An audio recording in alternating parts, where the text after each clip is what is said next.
Coca-Cola boycott করা যতটা সহজ ছিল, ভারতীয় পণ্য বয়কট করা কিন্তু ততটা সহজ হবে না।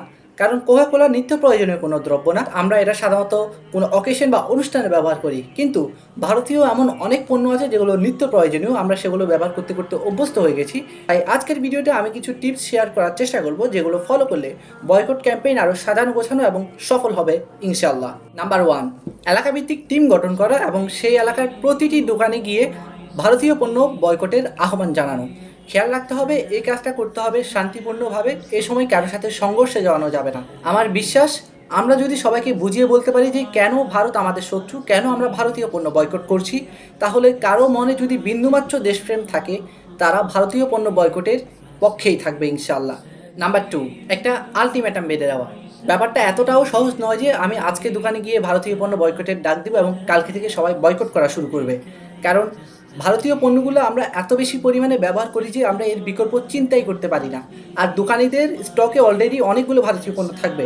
সেজন্য তাদেরকে 10 দিন, 15 দিন বা 20 দিনের একটা আলটিমেটাম সেট করে দিতে হবে যে এই সময়ের মধ্যে আপনি আপনার স্টকে থাকা প্রোডাক্টগুলো বিক্রি করে শেষ করুন, কিন্তু নতুন করে কোনো ভারতীয় পণ্য স্টক করতে পারবেন না। যদি এরপরও ভারতীয় পণ্য স্টক করে, তাহলে ভারতীয় পণ্যগুলোর পাশাপাশি সেই দোকানকেও বয়কটের ঘোষণা দিতে হবে। নাম্বার 3, বয়কট ক্যাম্পেইনের ছবি, ভিডিও বেশি বেশি সোশ্যাল মিডিয়াতে ছড়িয়ে দিতে হবে। এর ফলে আমরা আরও বেশি মানুষের কাছে পৌঁছাতে পারবো এবং জনমনে সচেতনতা সৃষ্টি হবে, যেটা আমরা বয়কট কোকা-কোলা ক্যাম্পেইনের ক্ষেত্রে খেয়াল করেছিলাম। নাম্বার 4, যে সকল রেস্টুরেন্ট, সুপার শপগুলো ভারতীয় পণ্য রাখবে এবং তাদের পক্ষে সাফাই গাইবে, তাদেরকেও বয়কটের ডাক দিতে হবে। তাদের বিরুদ্ধে এত বেশি পরিমাণে কথা বলতে হবে যাতে তারা অন্তত নিজের বিজনেস টিকিয়ে রাখার জন্য হলেও ভারতীয় পণ্য বয়কট করতে বাধ্য হয়। বয়কট কোকা-কোলা ক্যাম্পেইনের ক্ষেত্রে এই কাজটা খুব সুন্দরভাবে অনলাইনে করেছিল পর্দা দা সাইন অফ মডেস্টি। তারা আমাদের থেকে একটা কৃতজ্ঞতা পেতেই পারে। জাযাকুমুল্লাহু খাইরান। নাম্বার 5, বিকল্প সহজলভ্য করা। আমি যদি শুধুমাত্র মানুষকে বয়কটের আহ্বান জানাই কিন্তু তাদেরকে কোনো সলিউশন না দিতে পারি, তাদের কাছে বিকল্প প্রোডাক্ট সহজলভ্য না করতে পারি, তাহলে আমার বয়কট ক্যাম্পেইন মাঠেই মারা যাবে। এই কাজটা খুব ভালোভাবে করতে পারবে ভারতীয় পণ্যগুলোর বাংলাদেশের দেশীয় কম্পিটিটররা।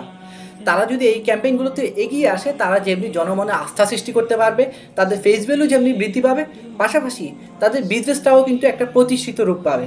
তাই আমি দেশীয় কম্পিটিটরদেরকে আহ্বান করব, আপনারা এই মুহূর্তে এগিয়ে আসুন, এত বড় একটা সুযোগ মিস করবেন না। নাম্বার 6 এবং সর্বশেষ পয়েন্ট, শান্তিপূর্ণভাবে বয়কট মিছিল বের করা। 5-6 জন মিলে একটা বয়কট ক্যাম্পেইন করাচ্ছে।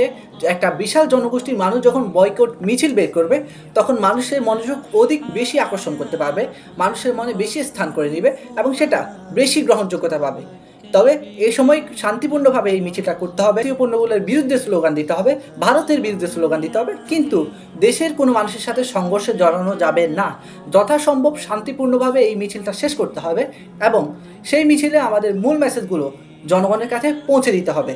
এবং মনে রাখতে হবে, একটা এলাকায় বয়কট ক্যাম্পেইন করা মানেই যে সকলে বয়কট করা শুরু করবে, ব্যাপারটা এমন না। আমাদেরকে আমাদের কাজে লেগে থাকতে হবে এবং বারংবার আমাদের কাজগুলো চালিয়ে যেতে হবে। এই একদিন সকলেই বয়কট ক্যাম্পেইনের পাশে এসে দাঁড়াবে ইনশাআল্লাহ। এই ভিডিওতে আমি শুধুমাত্র আমার মাথায় আসা কয়েকটি পয়েন্ট উল্লেখ করেছি, এর বাইরে আরও অনেকগুলো পয়েন্ট থাকতে পারে। আপনারা সেগুলো আমার কমেন্ট সেকশনে জানাতে পারেন, আমাকে পরামর্শ দিতে পারেন। আমি চেষ্টা করব সেই বিষয়গুলো নিয়েও পরবর্তী একটা ভিডিও আনার। এ পর্যন্ত ভালো থাকবেন, সুস্থ থাকবেন। ভারতীয় পণ্য বয়কট, বয়কট।